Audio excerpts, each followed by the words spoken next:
اور دنیا نے ثابت کر دیا 14 صدیاں پہلے جو قرآن نے بات کہی تھی وہ اٹل حقیقت ہے۔ اگرچہ بڑا ظلم کیا لیکن یہاں پر تو وہ سچے ہیں، پھر بھی ان کو سپیس دے رہا ہے۔ فرمایا ان اللہ لا یہدی القوم الظالمین۔ وہ فتنے پھیلاتے رہے، مسلمانوں کے خلاف سازشیں کرتے رہے، تو ان کو نکالا گیا۔ فعسى اللہ ان یأتی بالفتح، بس قریب ہے کہ اللہ فتح لے آئے۔ امیگریشن پر ہی پتہ چل جاتا ہے اعزۃ علی المؤمنین ہے یا اعزۃ علی الکافرین ہے۔ سورۃ المائدہ کی آیت نمبر 51 سے آج کا درس شروع ہو رہا ہے۔ یہ وہ آیت ہے جو نازل ہوئی 1400 برس سے زائد عرصہ پہلے، لیکن اس پیش گوئی کا اظہار ہوا 20ویں صدی میں۔ ترجمہ سنیے۔ اے ایمان والو، یہود اور نصارہ کو دوست نہ بناؤ، وہ ایک دوسرے کے دوست ہیں۔ تم میں سے جو ان کو دوست بنائے گا وہ انہی میں سے شمار ہوگا۔ بے شک اللہ ظالم لوگوں کو ہدایت نہیں دیتا۔ جب قرآن کریم کا نزول ہو رہا تھا، آپ الحمدللہ درس قرآن تسلسل کے ساتھ سن رہے ہیں، بہت ساری چیزوں سے آپ واقف ہیں۔ آپ کو معلوم ہے قرآن مجید میں جا بچا یا اہل الکتاب کہا گیا، اے اہل کتاب، اور اہل کتاب سے مراد یہودی بھی ہیں، عیسائی بھی ہیں۔ تو دونوں کے اکٹھے مخاطب اس لیے کیا گیا کہ اسلام کے اعتبار سے وہ دونوں ایک کیٹیگری ہے کہ دونوں اہل کتاب ہیں، لیکن حقیقت یہ ہے کہ ان کے آپس میں شدید اختلافات تھے، آپس میں لڑائیاں تھیں، اور ان کی جو جنگیں ہیں وہ بھی ایک تاریخی بات ہے، اٹل حقیقت ہے۔ اور اس دور میں بھی وہ آپس میں لڑتے تھے، آپس میں ان کی خوب جنگیں ہوتی تھی، طویل لڑائیاں ہیں ان کی۔ اسرائیل، موجودہ اسرائیل کے ساتھ ان کی بڑی لڑائیاں ہیں، اور جو سلطنت قائم ہوئی تھی حضرت داؤد علیہ السلام کے دور میں، اس کو تباہ کرنے والے اور اس کی مخالفت کرنے والے، عیسائیوں کو تباہ کرنے والے یہودی، یہودیوں کو عیسیٰ کرنے والے یہودیوں کو تباہ کرنے والے عیسائی، یہ ایک طویل داستان ہے۔ لیکن اس دور میں جب یہ آپس میں لڑ رہے تھے، قرآن نے کہا یہ آپس میں ایک دوسرے کے دوست ہیں، تم انہیں دوست نہ بناؤ، بعضهم اولیاء بعض، یہ آپس میں ایک دوسرے کے دوست ہیں۔ اس وقت یہ بات شاید کسی کی سمجھ میں نہ آتی، شاید کوئی اس میں کہتا کہ یہ تو آپس میں لڑ رہے ہیں، قرآن ان کو آپس میں دوست کہہ رہا ہے۔ تو 1917 میں 1917 میں بلفور ڈکلریشن ہوا، اور دنیا نے ثابت کر دیا 14 صدیاں پہلے جو قرآن نے بات کہی تھی وہ اٹل حقیقت ہے۔ عرب والوں کو کیا دکھایا گیا، کس ڈرگ کی بتی کے پیچھے لگایا گیا، کس کو کون سے سہانے سپنے دکھائے، کس کو کس ایریے کا بادشاہ بنانے کا لالچ دیا، اور کیسے کیسے توڑا، اور سب کو اپنا دوست ظاہر کیا، سب کو کہا کہ ہم تمہارے ساتھ ہیں۔ کسی کے ساتھ پیٹرو ڈالر کے معاہدے ہوئے، کسی کے ساتھ کیا ہوا، کیا کیا نہیں ہوا۔ خارجہ پالیسی یا تاریخ کے ساتھ تھوڑی سی شغف رکھنے والے ان ساری باتوں کو جانتے ہیں جدھر میں اشارہ کر رہا ہوں۔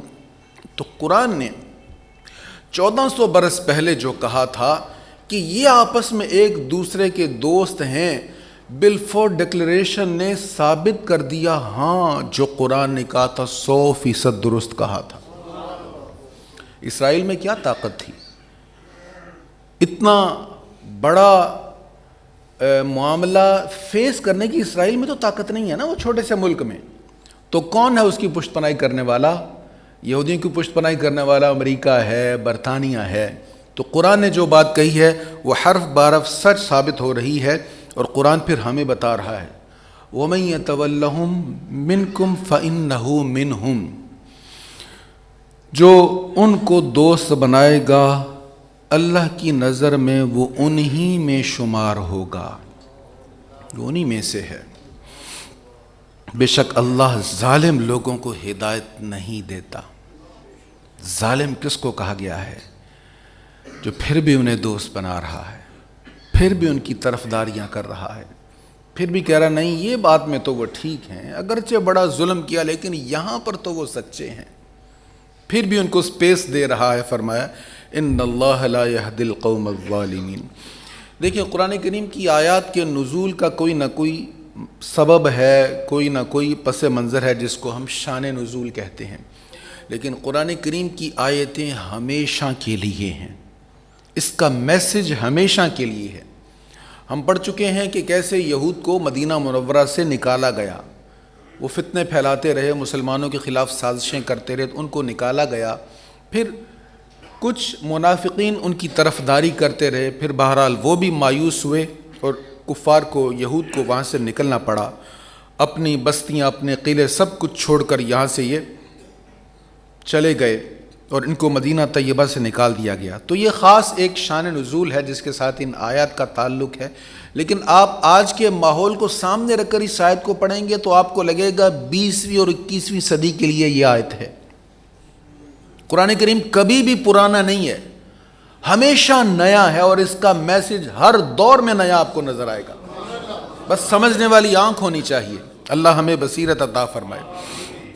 اللہ فرما رہا ہے، پیش گوئی فرما رہا ہے، سو آپ دیکھیں گے جن لوگوں کے دلوں میں نفاق کی بیماری ہے وہ ان کی طرف یہ کہتے ہوئے دوڑیں گے، کن کی طرف؟ یہودیوں کی طرف، یہ کہتے ہوئے دوڑیں گے ہمیں یہ خدشہ ہے کہ ہم پر کوئی گردش نہ آ جائے، پس قریب ہے کہ اللہ فتح لے آئے یا اپنی طرف سے فتح کی کوئی علامت، تو انہوں نے جو کچھ اپنے دلوں میں چھپایا ہے وہ اس پر پچھتانے والے ہو جائیں۔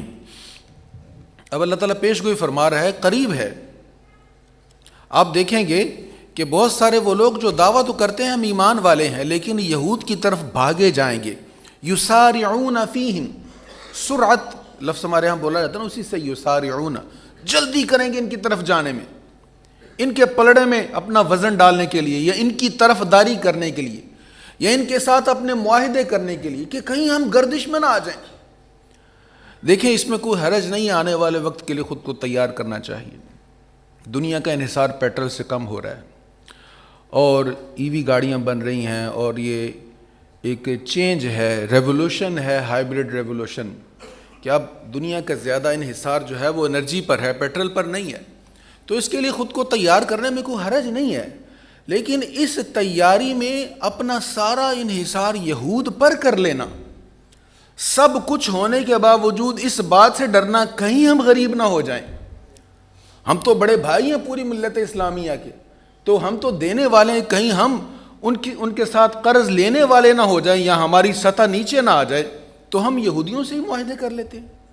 تو یہ ایسا کرنا، اس کی تو قرآن مخالفت کر رہا ہے۔ فرما رہا تم دیکھو گے ان قریب جن کے دلوں میں مرض ہے وہ کیا کریں گے؟ یسارعون فیہم، وہ بھاگیں گے ان کی طرف، کیا کہتے ہوئے؟ نخشا ان تصیبنا دائرہ، ہمیں یہ خدشہ ہے کہیں ہم پر کوئی مصیبت نہ آ جائے، کہیں ہم پر کوئی گردش نہ آ جائے۔ فعسى اللہ ان یأتی بالفتح، پس قریب ہے کہ اللہ فتح لے آئے یا اس کی طرف سے فتح کی کوئی علامت ظاہر ہو، تو انہوں نے جو کچھ اپنے دلوں میں چھپایا ہے وہ اس پر پچھتانے والے ہو جائیں۔ اور ایمان والے یہ کہیں کہ کیا یہ وہی ہیں جنہوں نے اللہ کی پکی قسمیں کھا کر یہ کہا تھا کہ بے شک ہم ضرور تمہارے ساتھ ہیں، ان کے سب عمل ضائع ہو گئے اور وہ نقصان اٹھانے والے ہو گئے۔ اب یہاں سے خلاصہ کلام یہ ہے کہ حالات کچھ بھی ہوں اپنی بنیادوں کے ساتھ کمپرومائز نہیں کرنا چاہیے، جو بنیادی بات ہے اس پر ڈٹے رہنا چاہیے۔ اس کا مطلب یہ ہرگز نہیں ہے کہ کفار کے ساتھ خرید و فروخت نہیں کر سکتے، ان کے ساتھ تجارت نہیں کر سکتے، ٹریڈ کر سکتے ہیں، تجارت آپ کر سکتے ہیں، لیکن انہی اصولوں کے تحت آپ تجارت کریں، خرید و فروخت کریں اور خرید و فروخت والے تعلقات بنائیں، لیکن ان کو مطمئن کرنے کے لیے اپنی تہذیب اور اپنے کلچر کے ساتھ کمپرومائز آپ نہیں کریں گے۔ اس سے منع کر رہا ہے قرآن مجید۔ اس سے آگے ارشاد ہے، اے ایمان والو تم میں سے جو شخص اپنے دین سے مرتد ہو جائے گا تو ان قریب اللہ ایسی قوم کو لے آئے گا جس سے اللہ محبت کرے گا اور وہ اللہ سے محبت کرے گی، وہ مومنوں پر نرم ہوں گے اور کافروں پر سخت ہوں گے، وہ اللہ کی راہ میں جہاد کریں گے اور کسی ملامت کرنے والے کی ملامت سے نہیں ڈریں گے۔ یہ اللہ کا فضل ہے، وہ جس کو چاہے عطا فرماتا ہے، اور اللہ بڑی وسعت والا، بہت علم والا ہے۔ اب مسلمانوں کو یہ بھی بتایا گیا کہ اگر تم مرتد ہوئے، یرتد، مرتد کہتے ہیں رد سے ہے نا، پلٹ جانا، جو لوٹ گیا پھر گیا، اگر تم دین سے پھر گئے. دین سے پھرنا کیا ہے؟ دین سے پھرنا دو طرح کا ہوتا ہے. ایمان لانے کے بعد کوئی کافر ہوگا، یہ دین سے پھر گیا. دین سے پھرنا ایک اور بھی ہوتا ہے، ماننا تو ہے کہ ہاں ہم مسلمان ہیں، ہم اللہ کو بھی مانتے ہیں، قیامت کو بھی مانتے ہیں، لیکن جو احکام ہیں ان سے پھر جانا. جن کاموں کو فرض کیا گیا ان کی تاکید اگر کریں تو کہنا جی دین میں بڑی وسعت ہے، جی اللہ بڑا کریم ہے. جن کاموں کو حرام قرار دیا گیا، اللہ نے منع کیا، جب ان سے روکنے کا کہنا کہ بھئی یہ حرام ہو، دین بڑا کھلا، آپ ہی تنگ نظر ہیں. ہمارے ہاں یہ ارتداد عام نظر آ رہا ہے کہ حرام کاموں سے روکنے والے کو لوگ حیرت سے دیکھتے ہیں، دیکھو جی یہ دنیا چاند پر پہنچ گئی ہے اور یہ ہمیں اس کام سے روک رہے ہیں. دنیا کہاں سے کہاں پہنچ گئی اور یہ حضرت جی ابھی بھی انہی مسئلوں میں الجھے ہوئے ہیں. تو جن کاموں سے اللہ نے روکا ہے ان سے رکنا، اور جن کاموں کے کرنے کا حکم دیا ان کو کرنا عملاً، یہی تو اسلام ہے، یہی تو ایمان ہے. تو مرتد ہونا، ارتداد دو طرح کا ہے. ایک ہے ماننا نہیں ہے، اللہ کا انکار کر دینا، قیامت کا انکار کر دینا، اور یہ بھی ارتداد ہے کہ ماننا تو ہے لیکن عملاً نہیں کرنا. کچھ چیزوں کو مان لینا، کچھ چیزوں کا انکار کر دینا. حضرت سیدنا صدیق اکبر رضی اللہ تعالیٰ عنہ کے دور میں جب حضور اسلام کا وصال ہو تو ابتدائی دور صدیقی جو تھا، بہت سے لوگ مرتد ہو گئے. ان کو مرتد کہا ہے. سیرت نگاروں نے، مورخین نے، محدثین نے انہیں مرتد کہا. انہوں نے کیا کہا تھا؟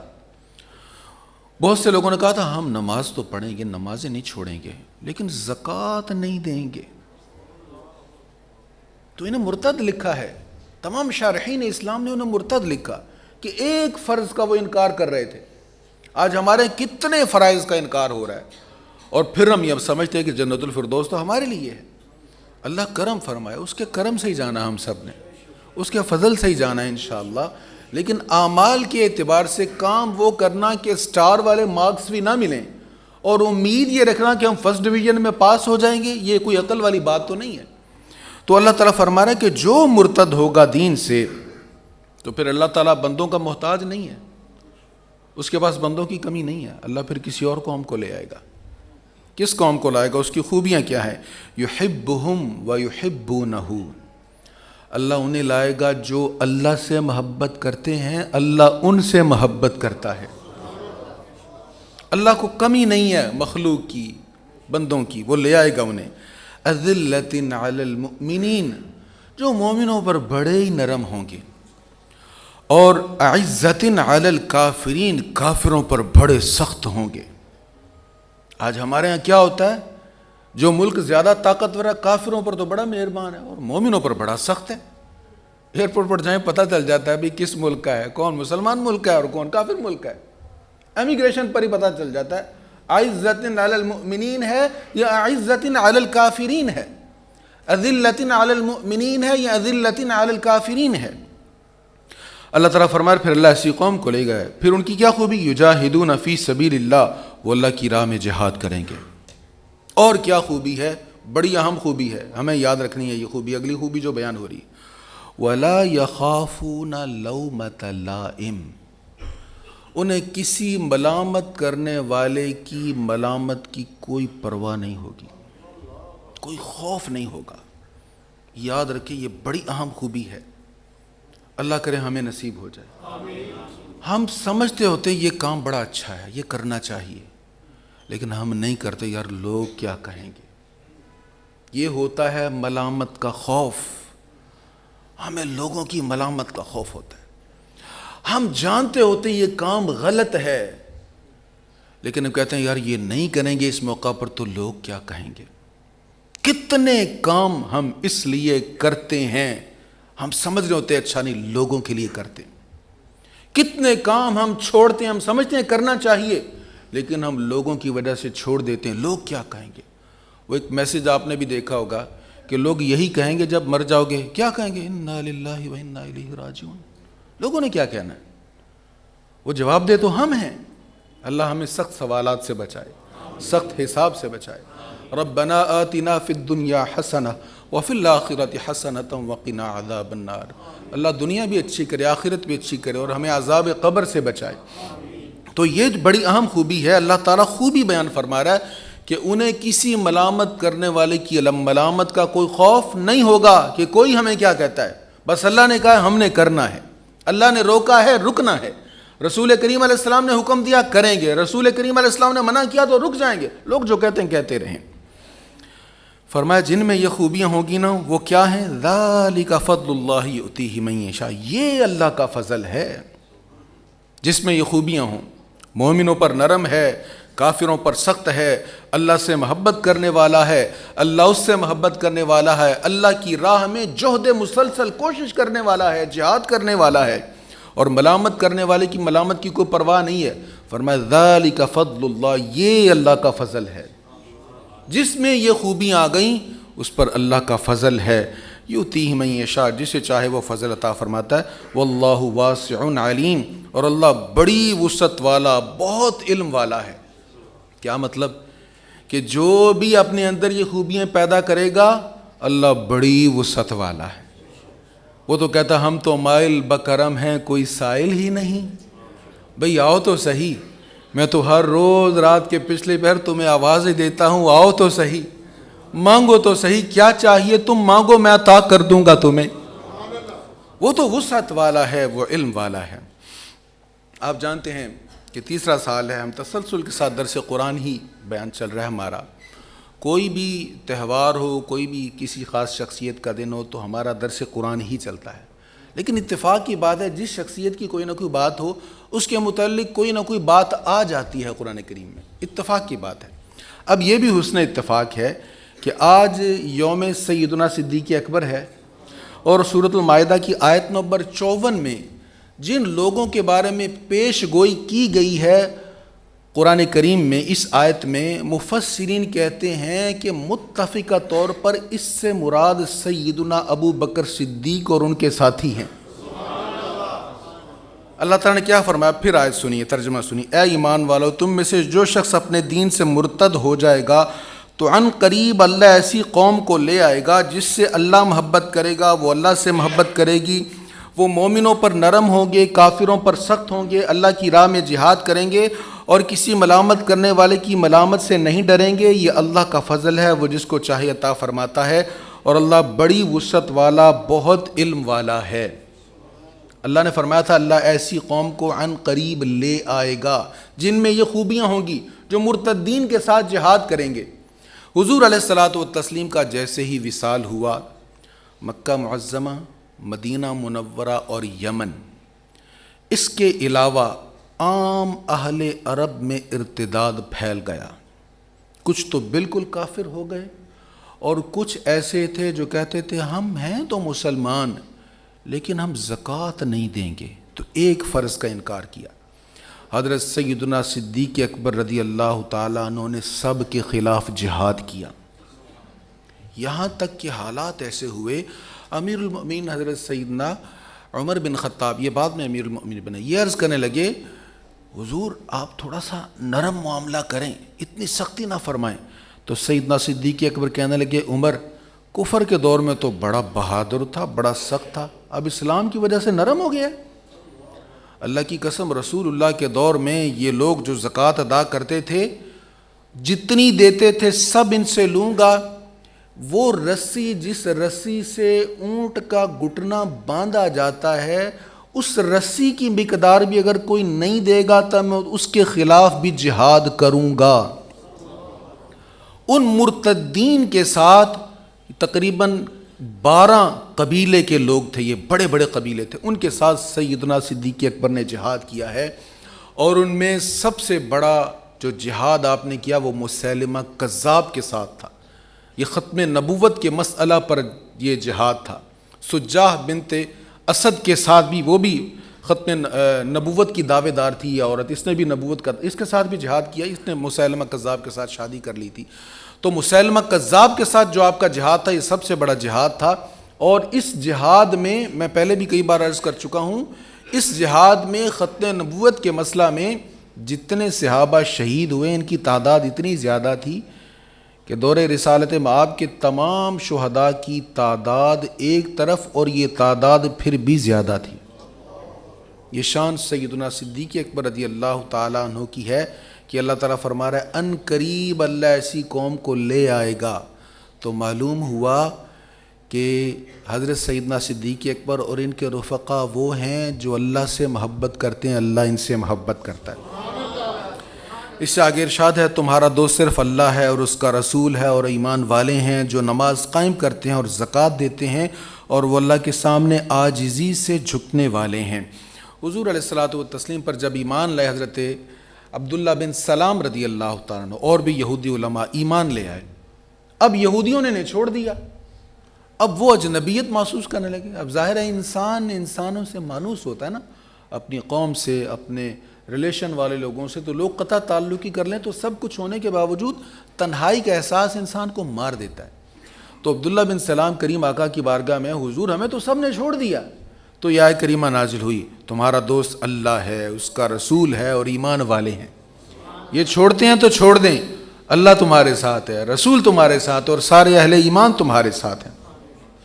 جو نماز قائم کرتے ہیں، زکوٰۃ دیتے ہیں اور اللہ کے سامنے عاجزی سے جھکنے والے ہیں، اور جو اللہ اور اس کے رسول اور ایمان والوں کو دوست بنائے تو بے شک اللہ کی جماعت ہی غالب ہے۔ اللہ تعالی ہمیں قرآن مجید پڑھنے، سمجھنے، اس پر عمل کرنے، اس کا ابلاغ کرنے کی توفیق عطا فرمائے۔ وآخر دعوایا ان الحمد للہ رب العالمین۔